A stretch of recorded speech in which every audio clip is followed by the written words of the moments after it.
بسم اللہ الرحمن الرحیم۔ السلام علیکم۔ روزانہ واقعات سننے کے لیے اس چینل کو سبسکرائب کریں۔ افریقہ کا رخ کرنے والی اسلامی افواج کے کمانڈر حضرت عقبہ ابن نافع رضی اللہ عنہ تھے۔ انہوں نے افریقہ کے بیشتر حصے فتح کر لیے۔ اس خطے کے اصل باشندے بربر تھے۔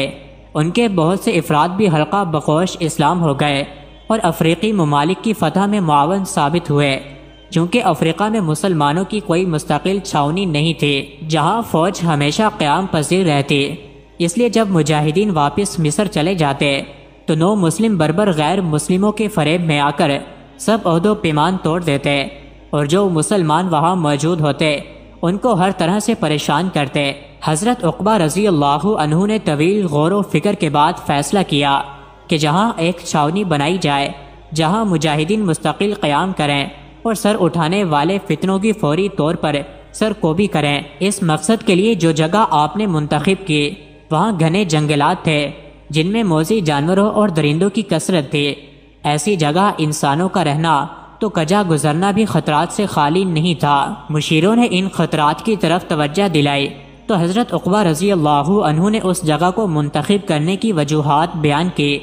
مشیروں نے کہا، جناب میں سب وجوہات بجا ہیں، لیکن جنگلی مخلوق سے تحفظ کی کیا صورت ہوگی؟ یہاں تو قدم قدم پر خطرناک بچھو اور زہریلے سانپ رینگ رہے ہیں۔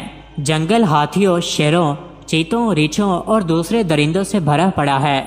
دنیا کا کوئی بھی دوسرا کمانڈر ہوتا تو وہ اس صورت حال کے سامنے ہتھیار ڈال دیتا، لیکن حضرت عقبہ ابن نافع رضی اللہ عنہ کسی طرح اپنے فیصلے سے دستبردار ہونے کے لیے تیار نہ ہوئے۔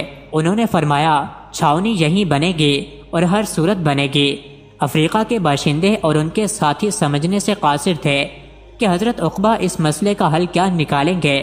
ہزاروں افراد اس میٹنگ میں شریک تھے اور یہ دیکھنا چاہتے تھے کہ حضرت عقبہ اپنے فیصلے کو کس طرح عملی جامہ پہناتے ہیں۔ حضرت عقبہ رضی اللہ عنہ نے اپنے لشکر میں موجود 18 صحابہ کرام کو جمع فرمایا اور جنگل کے باسیوں کو خطاب کرتے ہوئے درج ذیل کلمات ارشاد فرمائے جو تاریخ نے اپنے سینے میں محفوظ کر لیے۔ اے درندوں اور کیڑوں مکوڑوں، ہم رسول اللہ صلی اللہ علیہ وآلہ وسلم کے صحابی ہیں۔ ہم اس جگہ قیام کرنا چاہتے ہیں، لہٰذا تم یہاں سے کوچ کر جاؤ۔ آج کے بعد جو ہمیں ملا ہم اسے قتل کر دیں گے۔ اس خطاب میں کیا جادو تھا کہ تمام جنگل میں ہلچل مچ گئی۔ شیر، بھیڑیے، چیتے اور سانپ سب گروہ در گروہ اپنے بچوں کو لے کر روانہ ہو گئے۔ یہ ایسا حیرت انگیز منظر تھا جو اس سے پہلے کبھی چشم فلک نے نہیں دیکھا تھا۔ دیکھنے والے اس طرح مہو حیرت تھے جیسے ان پر سکتہ طاری ہو گیا ہو۔ کسی کو شیر، بھیڑیے اور سانپ وغیرہ سے خوف محسوس نہیں ہو رہا تھا کیونکہ ان سب کو تو اپنی جان کی پڑی ہوئی تھی۔ وہی منظر تھا جو قیام پاکستان کے وقت ہندوستان سے ہجرت کر کے آنے والوں کا تھا، یعنی ہر جانور اپنی ہی فکر میں مگن تھا۔ اس علاقے کے اصلی باشندے اور بربر قوم سے تعلق رکھنے والے ہزاروں افراد یہ سب منظر جیتی جاگتی آنکھوں سے دیکھ رہے تھے، اور یہ ممکن نہیں تھا کہ اس انہونی بات کو دیکھ کر بھی وہ کفر اور باطل پرستی پر قائم رہتے۔ اسی وقت ہزاروں افراد پورے اخلاص کے ساتھ حلقہ بکوش اسلام ہو گئے۔ اس جگہ سوال یہ پیدا ہوتا ہے کہ حضرت عقبہ کی آواز جنگل کے دور دراز حصوں تک کیسے پہنچ گئی؟ اگر آواز پہنچی گئی تھی تو تمام جانوروں نے ان کی عربی گفتگو کو کس طرح سمجھ لیا، اور اگر سمجھ ہی لیا تھا تو وہ اس حکم پر بلا چون و چرا عمل کرنے پر کیسے تیار ہو گئے، اور عمل بھی ایسا کیا کہ 40 سال تک اس علاقے میں کوئی سانپ یا موذی جانور دکھائی نہیں دیا۔ بڑے سے بڑا سائنسدان، فلسفی، ماہر طبیعت، ماہر ارضیات یا ماہر حیوانیات ان سوالوں کا جواب نہیں دے سکتا۔ ان کا جواب صرف بندہ مومن دے سکتا ہے جس کا ایمان ہے کہ تمام اسباب اور کائنات کا ایک ایک ذرہ سب سے اعلیٰ اور سب پر غالب ہستی کے حکم کے تابع ہے، اور جو بندہ دل و جان سے اس کے حکم کا تابع ہو جائے کائنات اس کے تابع ہو جاتی ہے۔